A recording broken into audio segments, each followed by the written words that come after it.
do in schools, but how ready our children are when they come to us and how ready we are for our children. And Lynn and I just talked about that at the table. So where am I from? Where is Swan River? If you don't know, if you've never visited there before, we're about halfway up the province of Manitoba. It's a 5-hour drive, basically, for me to come to the city and go home. So that's kind of where it is. We have approximately 1,400 and some students in our school division on any given day. That can change. So we use the early years direct assessment, not the teacher assessment, and we have used that in our early learning programs. We started off looking at some research, and I have to say that most of the research that we looked at had to do with Dr. Fraser Mustard. I had heard him in 1998-99, first in Portage and then in Winnipeg at the National Child Day Forum. And he had the early years study. There was a 1 and then a 2 and then I believe later a 3. And when we first heard him, it was kind of like, yes, you know, we did the Our School surveys, we had all kinds of high school data, and I kept thinking, okay, by grade 10, 11, and 12, it's never too late, but if we really want to make a big difference, we have to start early. So when we look at attendance and we look at truancy from kids in high school, and we think, well, what are we going to do to fix this? It didn't just happen in high school, it's been building all along. And if they had, you know, poor attendance starting in kindergarten, grade 1, grade 2, grade 3, then often their skills were lacking as well. So we really did a lot of research. We followed the Council for Early Child Development, and that's what the early years study was all about. So if you haven't seen it, they're very good. They're a little bit dated now, but there is recent data out there that still supports exactly the same thing. In 1999, I believe it was, Fraser Mustard told our Manitoba government at the National Child Day Forum, we have to start now, we have to intervene early, we have to intervene often. And he talked about that, you know, the dollar value that you put into early childhood then pays off later. And last week I was at a meeting with the Deputy Minister of Justice, and he said exactly the same thing. Now this is almost 20 years later, and we're still talking about intervening early and intervening often. I hope we get it soon. Seems like a long time. So we have countrywide data that shows that more than 1 in 4, and that was from 2011, so you know where we're at now. Dr. Wellens spoke about that this morning. Countrywide data to show that more than 1 in 4 arrive at kindergarten with vulnerabilities that make them more likely to fail in school. So as I taught kindergarten, and I was principal at a K-6 school, so if they're coming to us like that, what do we have in education that we can support our community and support our families even before they come to school? I don't think our mandate starts the day they walk in school. When we belong to a community, you know, what else, who can we work with and who can we partner with to help that transition into school and long before they come to us? So our journey began, Christian talked this morning about senior kindergarten, full-time senior kindergarten. In 2009, Swan Valley School Division began a journey with early learning, and we had junior kindergarten. So some of the students, when they actually came to us, were 3 turning 4 that school year, and then we had full-time senior kindergarten. So we've been doing this for quite a while now. However, we're no longer doing junior kindergarten. That's a budget consideration. We needed an early years assessment tool for evidence-based research. We wanted something to say that what we were doing was going to make a difference for students. And how would we know we were making a difference for students? Assessment takes place, in 2012 is when we found EDI, and I'm not sure, I don't remember where. I think I was at a conference and saw some posters or signs, and I was like, yeah, this looks really good. And it was around the time, shortly after we began our pre-K, junior kindergarten, and full-time senior kindergarten programs. And as Christian mentioned this morning, those aren't funded by the province. We just thought that after hearing Dr. Fraser Mustard talk about the early years and how important it was, that we needed to invest in our early years. So we found the EDI in 2012. We assess our students before they come to us. So those of you that are familiar with EDI, that happens in March, every other year now, not every year. And the students have already been in the school. So we do our EYE assessment before the kids come to us at pre-kindergarten screening. We were using it with our junior kindergartens as well. So some of our students were like 4 years old, 3 or 4, I guess, while we were doing the eye assessments. So we looked at that and said, okay, we're going to get data that might be a little bit of a hot topic with our early years folks in our community. So we actually invited our child and family services, daycare workers, family services and supports, Head Start. We talked to all of those people and got them at the table and said, okay, we're collecting this data. It's data that basically happens before they come to us. And then we hope to make significant changes once they come to school. So it was a little bit going out on a limb. We sent various data, including our EYE, and I'll show you some other ones later, to a statistical analyst at the School Programs Division of Manitoba Education and Advanced Learning. Deborah Mayer's department through early childhood set us up. She heard us at a presentation and said, I think I can help you with some of the statistical research that you're doing. You send us the data and we'll crunch some of the numbers for you. So we were really thrilled to have them on board to do some of that statistical work for us. So we continue to use EYE and DA, and we still do. And this year, for the first time, we've done a post-assessment with some students that we assessed last year before they came to us, and now we've done a post-assessment, and I can't wait to show you the results of that later. Dr. Willems presented this morning in the colored fashion when it came on the screen. It was lovely. This was one of our first significant reasons for our early learning pilot project. We saw this at a session, and I think I was in Montreal, and then our superintendent went to one in either New Brunswick or Nova Scotia, I'm not sure where she was. And this was our reason. We looked at this and said, okay, if you look at 5 years old, when they come to us in typically kindergarten, we're looking at them going, wow, they've already, been over the hump on that language learning, and we had a significant number of students who we kind of red flagged as early learners that were having difficulty in speech and language. So we looked at this and said, what if we started school 1 year earlier and offered junior kindergarten, then we get some of that optimal time to be able to work on some of those language skill developments. So you can see that at that age 3, 4, the language learning is really important. So that was one of our big reasons for moving forward with our junior kindergarten program. Junior kindergarten, by the way, was every other day, so half time, but not half days. So more research. Experience-based brain development in the early years affects learning, behavior, and mental and physical health. So one of the things we looked at with our children was getting them outdoors and really being physically active, and that meant in the winter months as well. We have a harder time with that. We get a lot of snow, and so sometimes people don't really want to go outside and play so much and do phys ed outdoors in the wintertime, but we do that, and we encourage that as much as we can. Get them out there and having fun and being physical outdoors as well, not just always indoors. So that was a priority.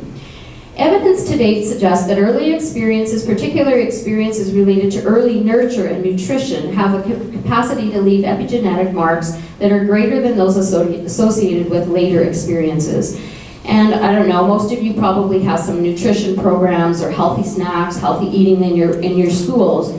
And we did as well. And we have a whole new generation coming up that they know how to read food labels. They know what the talk is about healthy snacks versus a not so healthy snack.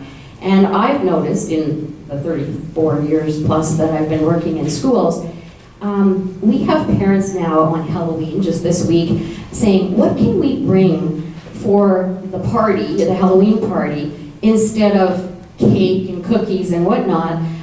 They're sending vegetable trays, fruit trays, and things like that. So even our parents have moved along on some of that. We can make a difference when we educate early and often. And kids are really good at it. So we did an early learning project along the way. As I said, we had the early learning team with Deborah Mayer give us some support for the statistical analysis.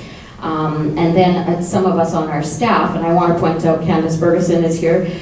She's working on her doctorate right now on parenting. And she was part of our early learning project. She was our school division psychologist in Swan Valley for a while.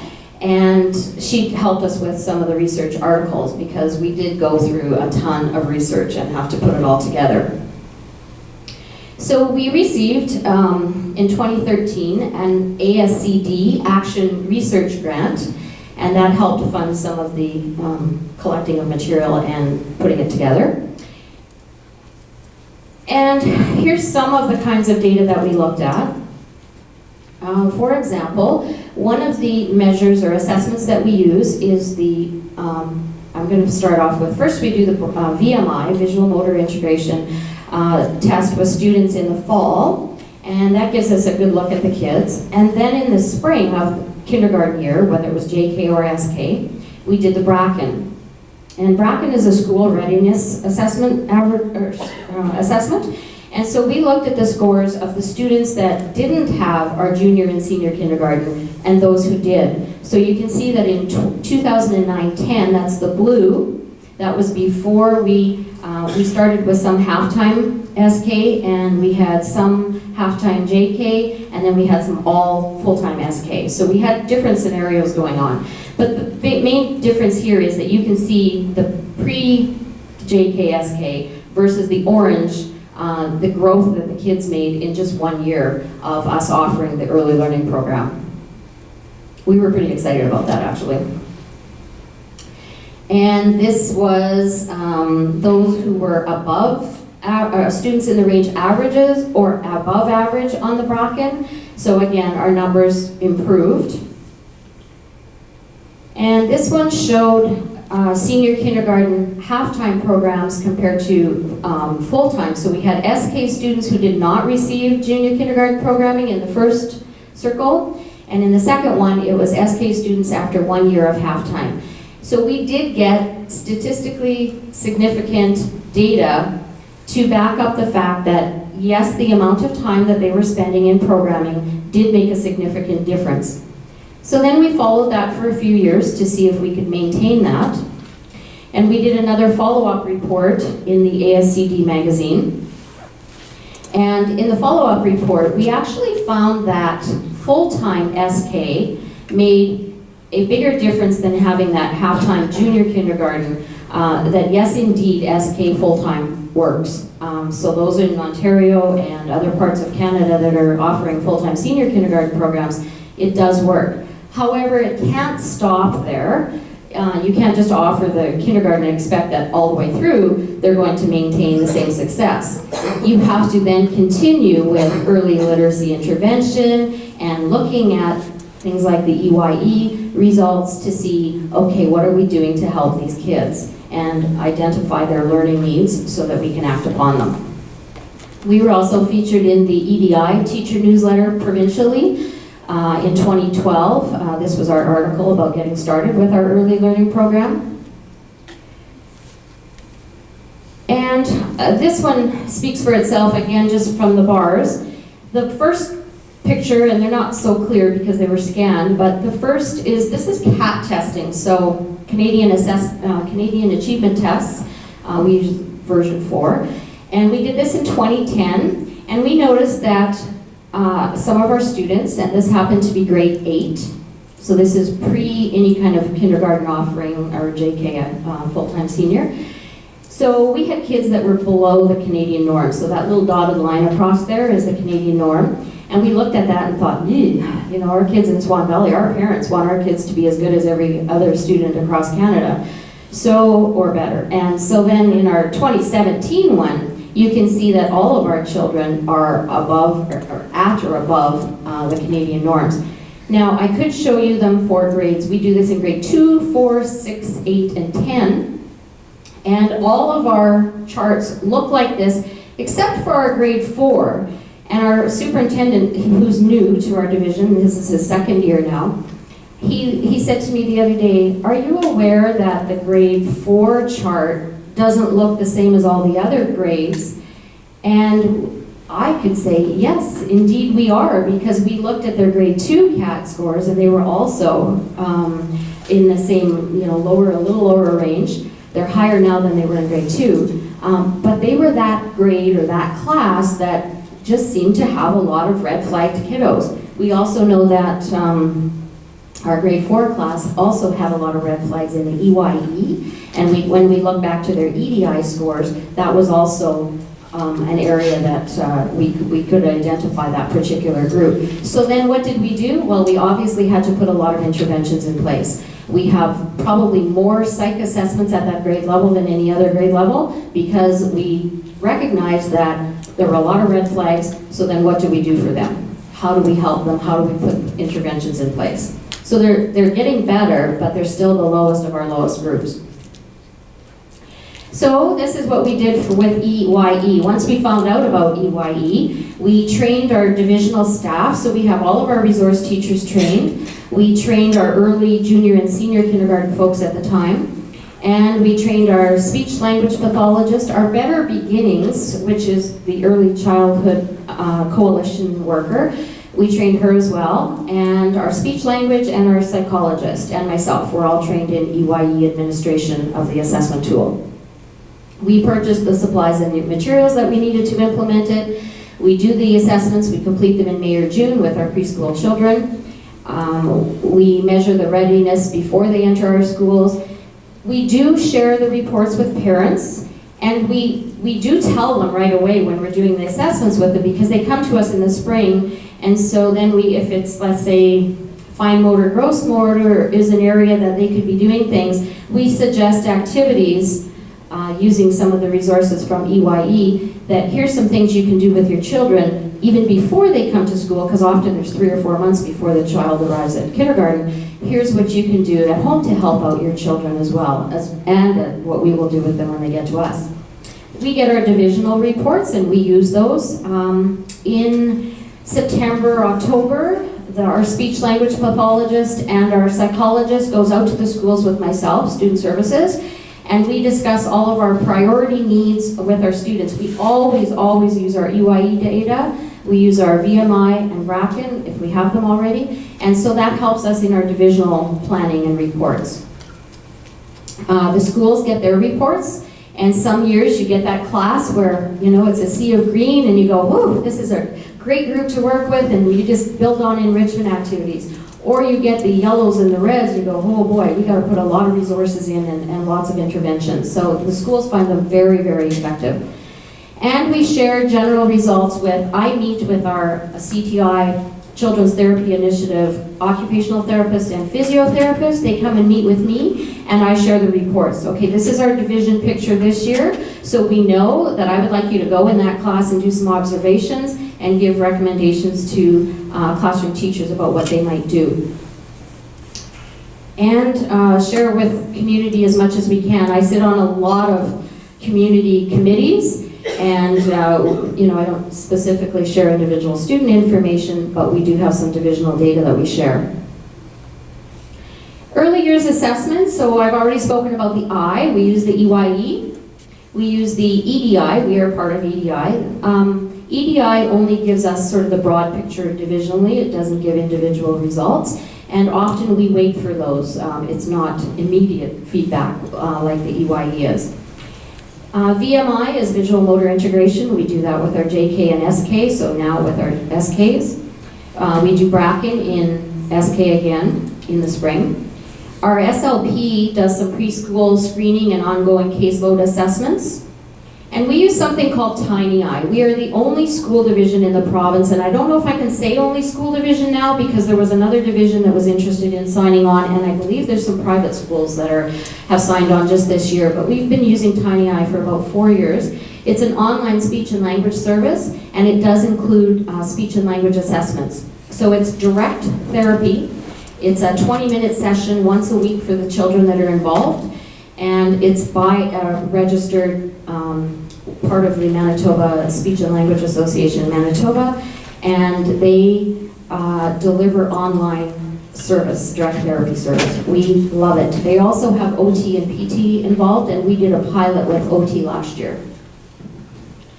We do ELI, Early Literacy Intervention. So we have in kindergarten, grade 1 up to grade 2, we've replaced reading recovery with early ELI, early years intervention, and it's to develop literacy skills. And they work with the lowest. When we report to the department the numbers for the observation surveys, those are the kinds of kids that they work with, the ones that would be the lowest of our low in literacy. And we use a CAP test at grade 2, 4, 6, 8, and 10, like I mentioned, and we look at our provincial assessments and evaluation at grade 3, grade 7, 8, and our, well, this isn't early years, but our high school has very good information as well. So our early years interventions, we use evidence-based programming. We use play-based learning, and we participated in a project called Now Play that I'm going to speak of as well. So, and all of you are familiar, I'm sure, with most of these: animated literacy, literacy plays. We have buddy reading, shared reading, phonemic awareness. Our speech and language person has done a lot of work on phonemic awareness, and she's done some of the Hannon Learning Language and Loving It, and other programs for our early years folks. Guided reading, guided writing, Renaissance reading, Nelson literacy, sort of success, first steps, developmental continuum, learning language, loving it, leveled literacy intervention, and any others that people are using out there. So here's an example of our division results, and this is, I love the graphics, and when you talk about data, this is easy to read. It's not like, you know, somewhere in the explanation is a number that you can interpret. It's a pie graph. And when you notice cognitive, almost a quarter of our kids come to us, this was in 2016, our last year's report, come to us with red flags in cognitive area. That's a lot of kids. And so those are the conversations we were having with community, is what can we do to help kids long before they come to our schools. This one I love. This is our Sea of Green. So for the first year, we've done the post-assessment. And when they first sent it to me, I'm just like, wow, could that be? Like, did you make a mistake? So we had, these students were red flagged or yellow flagged, and you can see the green on the first side. So the pre-test is on this side, the post-test is over there. So I had kindergarten teachers going like, holy, we knew they did a big improvement, but we didn't realize it went from red to green. And so this to us is all the more reason why we need to use the EYE, because we can see, now I can look at these ones at the bottom that are, the lower level here, that still need significant interventions. So Christine, wherever you are now, if your brother was one of those ones before, we would have him flagged. We would know in Swan Valley School Division that he was having some difficulty. So I hope that that's good enough reason to be doing I. So then we see, and again, it's not to label, it's to provide interventions. It doesn't matter, what the diagnosis is, let's look at what we can do to help this kiddo out. We were involved in a research project. It was a 7-year project, so we participated for 4 years out of the 7. It was called Now Play, and basically we had a room full of teachers together, and we had to, first of all, come up with a definition of what was play exactly, and what does play-based learning look like. And then what does it mean to the various stakeholders? Parents sometimes have a difficult time understanding that, okay, you're going to do what with my kid at school? We're doing play-based learning. That's a whole new concept. So we were part of this research, and we partnered with OISE at U of T and Brandon University. There is a website, nowplay.org, as it's written up there. We presented in this last summer at the ILA International Literacy Conference in Orlando, Florida, talking about some of our results. We've also presented at CAP and at MERN. But we are no longer involved in that project, but we do have the focus, still remains a priority of why we were involved in the first place. Improving the literacy achievement of all children in northern rural communities, partnered with childcare and Head Start. So our Head Start in our community is very important to us as well. Their students come to our programs, so we work very closely with our Head Start program.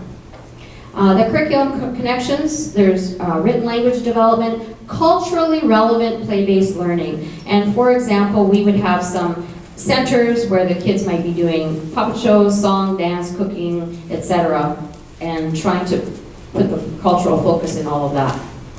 It was a conceptual base with oral language and writing, And we did some observations and some video observations of our children as they were doing their CCCAs as we call them, Collaborative Creative Curriculum Activities. And I'm just going to skip over that. So one of our schools, Bonito School, they applied for an MTS grant and they purchased some culturally relevant books to make sure that their library had a section for Indigenous learners because they felt that was a weak spot, that they didn't have enough.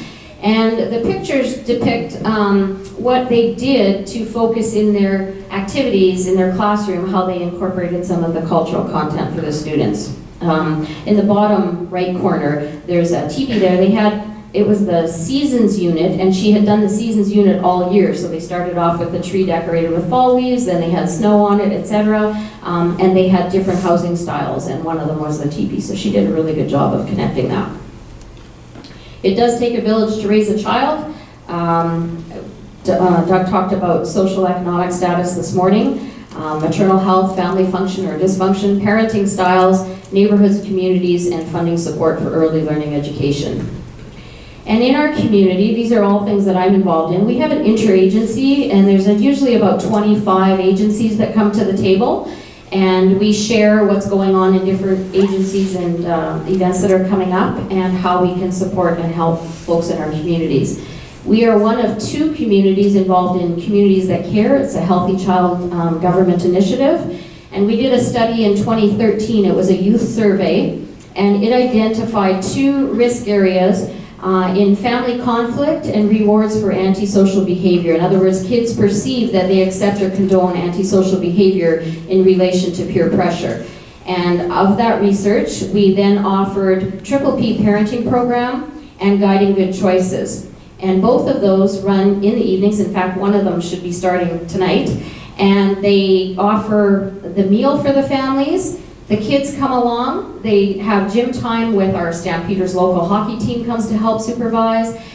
So the kids are taken care of while the parents go to parenting classes. And to date, in 2 years, we have had more than 70 families participate in that, and we're expecting a really good turnout this year as well.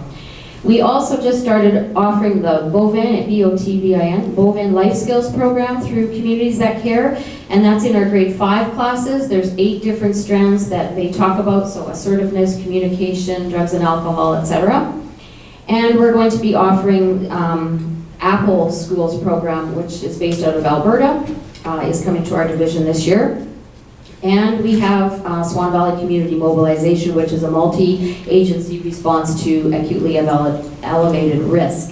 So all of this goes together in that we work with the community to try and have positive interventions for youth long before they even come to us in school, so that we can have a really good start for them, because we know that makes a huge difference later on. Just wanted to point out, just to back up some of the research quickly, last week, on October 27th, again it says, every dollar spent on early childhood education pays back $6 later. That's what Christine mentioned. You can find that, it's a CBC article. And another one says, childcare costs in Canada are among the highest in the world from OECD. And they're talking about Canadian families spending almost 1/4 of their income on childcare. That's a lot of money going out to childcare. And for single parents, it's about 32%. And the last research article I have to share is very little is actually being done. Corrections Canada funded just seven FASD assessments last year. And at our meeting last week with the Deputy Minister of Justice, he mentioned that in Manitoba, 76% of our incarcerated folks are of Indigenous background. And we know that the number of children in care is very high, in the 90%. So why are we doing all of the things that we're doing? Hopefully to make those early interventions so that they can succeed later on. Thank you.